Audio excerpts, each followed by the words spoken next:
these terrible murderous events. The sad truth is they are not isolated incidents. They have happened on just so many occasions. And before question time and taking this indulgence today, as we reflect in particular on the terrible crime that was committed against Hannah Clarke and her children earlier, Laianah and Trey, we also speak of the terrible murders of so many others. Mothers and children. Murder. It's what it is. Murder that again, last Thursday, shocked our country. When Jenny and I spoke about it, we just couldn't get our heads around it, as I'm sure is the case for every single parent, and it doesn't matter whether you're a parent or not, you can't imagine it. It is just too horrible to contemplate. The act itself, and that someone could perpetrate that act, particularly as a father, it is incomprehensible. An act of such depravity that only makes you ask, how does such evil happen in our land? To the Clarke family, all of us here extend our sympathies and our love. But I must wonder if that could ever be enough to cover the profound grief. They have shown incredible resilience and character in the worst of all possible circumstances. As best as we can, we also send the country's love to you.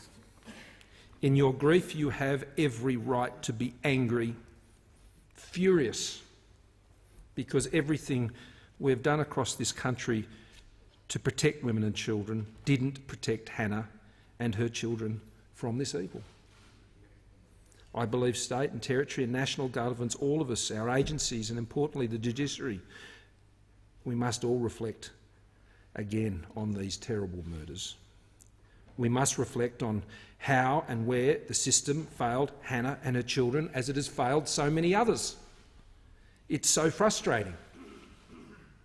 It's so devastating.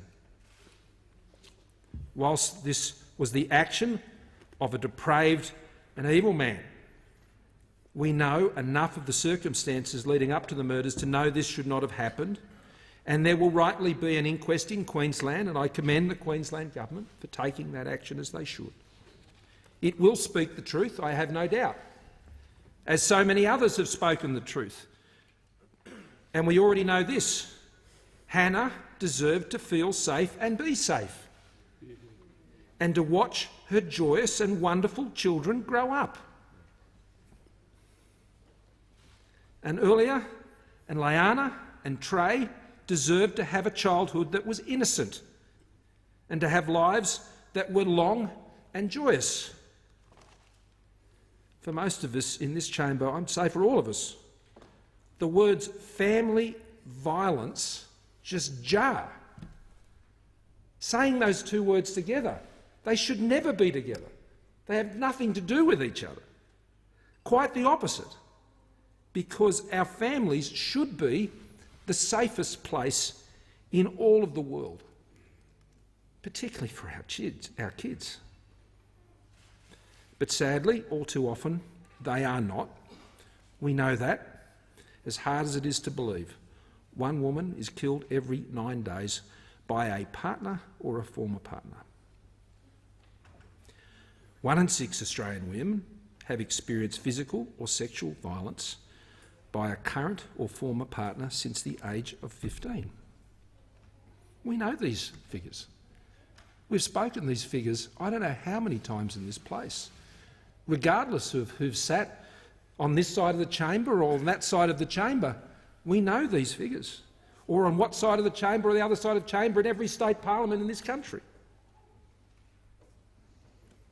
Every 2 minutes somewhere in the country, police are called out to a domestic violence incident. And as members, we know the Commonwealth and the states and territories, we do work closely on tackling violence against women and children. And we must continue to do this together This has been, I think, one of the shining lights of bipartisanship in this chamber and in so many chambers around our country. I acknowledge the work, as I have done and others have done, on the establishment of the first action plan under the National Plan to Reduce Violence Against Women and Their Children from 2010 to 2022 that was commenced under the Rudd and Gillard governments. That was a great initiative. Now, as part of the fourth action plan, that spirit continues, that partnership continues, a partnership that exists not just across this aisle, which is closed by our commitment to addressing this, but between the state and territory governments and the Commonwealth as well. A record $340 million has been provided under this plan for frontline services to protect and support women and children. In total, since 2013, some $840 million has been committed to addressing domestic and family violence, carrying on the work that was initiated by the previous Labor government. In August last year, COAG agreed to the fourth action plan. In November, we released the National Implementation Plan. It includes funding for prevention strategies and frontline services, including for groups which needed additional support, funding for safe spaces, as well as funding for 1-800-RESPECT.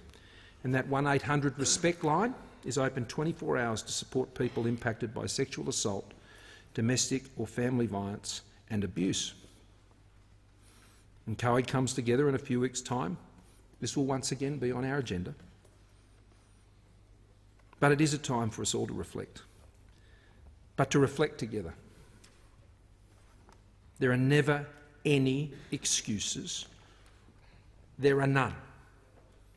Or justifications for the evil that Hannah and her children experienced. Never. Not under any circumstances. With the states and territories and together as a parliament, we will continue to work together to translate these words that I'm sure the Leader of the Opposition will also state with the same passion into actions and changes that make a real difference for women and children.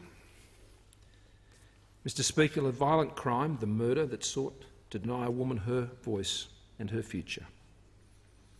Let me read one of Hannah's last Instagram posts, which expressed a hope. She wrote, "I'm a strong woman." No doubt she was. "I don't sit around feeling sorry for myself, nor will I ever let anyone mistreat me again. I am a survivor, not a victim. I am in control of my life and there is nothing I can't achieve. My girls will grow up being strong women who understand their worth." This hope was crushed when Hannah and her children were murdered.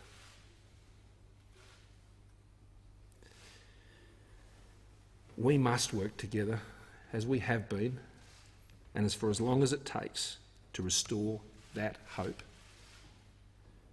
to those we know right now, today in this country, are living in exactly the same danger as Hannah and her children.